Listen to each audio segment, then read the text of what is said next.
கர்த்தருக்குள் பிரியமானவர்களே, ஆண்டவராகிய இயேசு கிறிஸ்துவின் புண்ணிய நாமத்தினாலே உங்களை நான் வாழ்த்தி வரவேற்கிறேன். யோனாவின் புஸ்தகத்தை நீங்கள் எடுத்து வைத்துக் கொள்ளுங்கள். 4ஆம் அதிகாரம் 1 யோனாவுக்கு இது மிகவும் விசனமாயிருந்தது, அவன் கடுங்கோபம் கொண்டு. ஆகவே இந்த வசனத்தை வாசிக்கும்போது இந்த யோனாவுக்கு கோபம் வருகிறது. கோபம் யாரிடத்தில் வருகிறது என்றால் ஆண்டவர் மேலே வருகிறது. ஆகவே இந்த நாளினுடைய செய்தியின் தலைப்பு என்ன? தேவனிடத்திலே கோபம் கொள்ளாதிருங்கள். Don't be angry with God. மனிதர்களிடத்திலே நாம் கோபம் கொள்வது இயற்கையாக, பழக்கமாக, அது ஒரு பாரம்பரியமாய் மாறிவிட்டது. ஆனால் இன்றைக்கு அநேகர் ஆண்டவரிடத்திலே, படைத்தவரிடத்திலே கோபம் கொள்கிறார்கள். ஆண்டவர் எங்களுடைய ஜெபத்துக்கு ஏன் பதில் தரவில்லை? ஆண்டவர் ஏன் எங்கள் வாழ்க்கையிலே கண்டுகொள்ளாமல் இருக்கிறார் என்றெல்லாம் அநேகர் அவர்கள் சொல்லி கோபம் கொள்கிறார்கள். இந்த கோபம் கொண்டதினாலே பலரை நான் கண்டிருக்கிறேன். வேத வாசிப்பதில்லை, ஜெபிப்பதில்லை, அதே சமயத்தில் ஆண்டவருடைய ஊழியருடைய ஐக்கியத்தை உடைத்து விடுகிறார்கள். இன்னும் சொல்ல வேண்டுமென்றால் திருச்சபைக்கு அவர்கள் செல்வதே இல்லை. அருமையானவர்களே, நம்முடைய வாழ்க்கையிலே, நம்முடைய ஜீவியத்திலே தேவனிடத்திலே கோபம் கொள்ளாதபடி மிகுந்த விழிப்போடு இருக்க நாம் அழைக்கப்படுகிறோம். 2 நாளாகமம் 20ஆம் அதிகாரத்திலே யோசபாத் என்கிற ராஜாவை குறித்து வாசிக்கிறோம். அந்த யோசபாத்துடைய அந்த வாழ்க்கையிலே ஏராளமான விரோதிகள் அவனை சூழ்ந்து கொள்கிறார்கள்.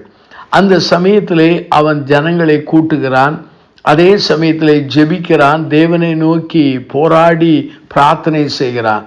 அந்த 2 நாளாகமம் 20ஆம் அதிகாரத்தை வாசிக்கும் போது, ஆண்டவரே, நாங்கள் என்ன செய்வது என்று தெரியாமல் இருக்கிறோம் என்று சொல்லி தன்னுடைய வாழ்க்கையின் நிலைமையை சொல்லி, கடந்த காலத்திலே தேவனாகிய கர்த்தர் இஸ்ரவேல் ஜனங்களை நடத்தின விதத்தை குறித்து சொன்னானே தவிர அவன் ஆண்டவரிடத்தில் கோபம் கொண்டதாக நம்முடைய வாழ்க்கையிலே வேத பகுதியிலே வாசிக்க முடியவில்லை.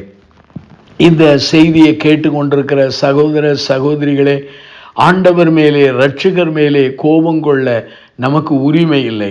அவர் ராஜாதி ராஜா, அவர் சர்வ வல்லமுள்ளவர். நாம் எண்ணுகிறபடி எல்லாம் செயல்படுவதற்கு அவர் நம்முடைய வீட்டு வேலைக்காரன் கிடையாது. அவர் ராஜாதி ராஜா, அவர் விரும்புகிறதை செய்வார். அவர் நம்முடைய வாழ்க்கையிலே சிலதை அனுமதிக்கவில்லை என்றால் பிற்காலத்திலே நாம் புரிந்து கொள்வோம், அது நம்முடைய நன்மைக்கு என்பதை புரிந்து கொள்ள அழைக்கப்படுகிறோம். யோனாவின் புஸ்தகத்திலே 4ஆம் அதிகாரத்திலே யோனாவுக்கு ஏன் கோபம் வந்தது? ஆண்டவர் நினிவேக்கு போகும்படி சொன்னார், ஆண்டவர் பிரசங்கிக்கும்படி சொன்னார். ஆண்டவர் 40 நாட்களிலே அந்த அருமையான நினிவே பட்டணம் கவிழ்க்கப்பட்டு போகும் என்று சொன்னார். யோனா முதலாவது கீழ்ப்படியாமையிலே விழுந்து எங்கேயோ சென்றான். மறுபடியுமாக தேவன் அவன் வாழ்க்கையிலே குறுக்கிட்டு நினிவேக்கு கொண்டு வந்து அவனை பிரசங்கிக்க வைக்கிறார். ஆனால் யோனா அந்த பட்டணத்துக்கு வெளியே நின்று எப்போது இந்த பட்டணம் அழியும் என்று எண்ணிக்கொண்டிருந்தார். இதற்கு இடையிலே அந்த நினிவே ஜனங்கள் மனம் திரும்பினார்கள், பொல்லாத வழிகளை விட்டு விலகி விட்டார்கள். ஆண்டவர் அவருடைய மனம் திரும்புதலையும் மனஸ்தாபத்தையும் தங்கள் பொல்லாத வழிகளை விட்டு அவர்கள் திரும்பினதை கண்டபொழுது ஆண்டவர் அவர்களுக்கு சொன்ன நியாய தீர்ப்பை செய்ய வேண்டும் என்கிற நியாய தீர்ப்பை அவர் செய்யாதபடி மனம் மாறினார். இதை கண்டபோது யோனாவுக்கு கடும் கோபமும் அங்கு எரிச்சல் வந்தது. ஆண்டவரிடத்திலே அவன் யுத்தம் செய்கிற மனிதனாக காணப்படுகிறார். ஆனால் ஆண்டவர் அவனை புரிய வைக்கிறார். புரிய வைப்பதற்கு ஒரு ஆமணக்கு செடியின் மூலமாக தன்னுடைய உள்ள உணர்வை அவனுக்கு பகிர்ந்து கொடுக்கிறார். அருமையானவர்களே, என் வாழ்விலே, உங்கள் வாழ்க்கையிலே அநேக சமயங்களிலே தேவனிடத்திலே நாம் கோபப்பட்டது உண்டு.